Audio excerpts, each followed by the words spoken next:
BNP সরকার জুলাই সনদ নিয়ে অন্তহীন প্রতারণা করছে, এমন মন্তব্য করেছেন বিরোধী দলীয় নেতা ডাক্তার শফিকুর রহমান।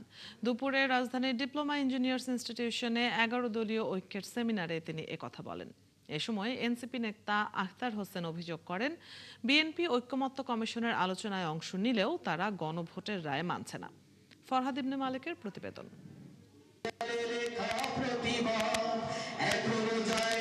জুলাই গণঅভ্যুত্থানের চেতনা, গণভোটের রায় বাস্তবায়ন এবং জুলাই গণহত্যা ও মানবতা বিরোধী অপরাধের বিচার নিয়ে 11 দলীয় ঐক্যের এই সেমিনার রাজধানীর ডিপ্লোমা ইঞ্জিনিয়ার্স ইনস্টিটিউশনে আয়োজিত সেমিনারে অংশ নেন জোটের শরিক দলের নেতা ও বিশিষ্টজনরা। কিন্তু আপনার আশেপাশে যারা আছে তারা হলো এ সময় তারা বলেন, ভোগান্তি ভুলে চলে আসুন রিগালে। ওয়ারেন্টি সহ স্টাইলিশ কালেকশন নিয়ে রেডি রিগাল ফার্নিচার। বিএনপি সংস্কার আলোচনায় অংশ নিলেও গণভোটের রায় মানে না। তবে সরকারি দল যতই ছল চাতুরি করুক, গণভোটের রায় বাস্তবায়নে বিন্দুমাত্র ছাড় দেওয়া হবে না। তারা মুখে বলছে সংস্কার, কিন্তু তাদের কাজে করবে সংস্কারের পক্ষে তাদের অবস্থান ছিল না। তারা গণভোটে হ্যাঁর পক্ষে অবস্থান নিয়েছে, কিন্তু সত্যিকার অর্থে তারা মন থেকে গণভোটের পক্ষে ছিল না।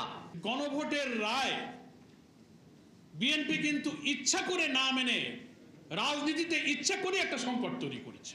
বিএনপি যদি জুলাই বিপ্লবের চেতনা বাস্তবায়ন করতে ব্যর্থ হয়, আমাদের এই ইস্পাত কঠিন ঐক্য আরো দৃঢ় হতে থাকবে।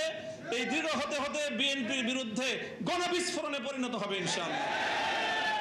সেমিনারে বিরোধী দলীয় নেতা অভিযোগ করেন, বিএনপি জুলাই সনদ নিয়ে সীমাহীন প্রতারণা করছে।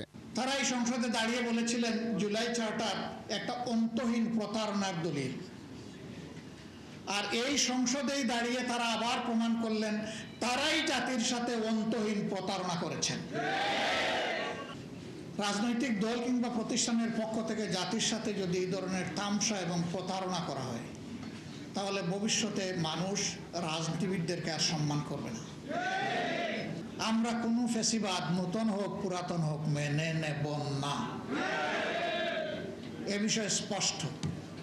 জেল জুলুমের ভয় দেখাবেন না।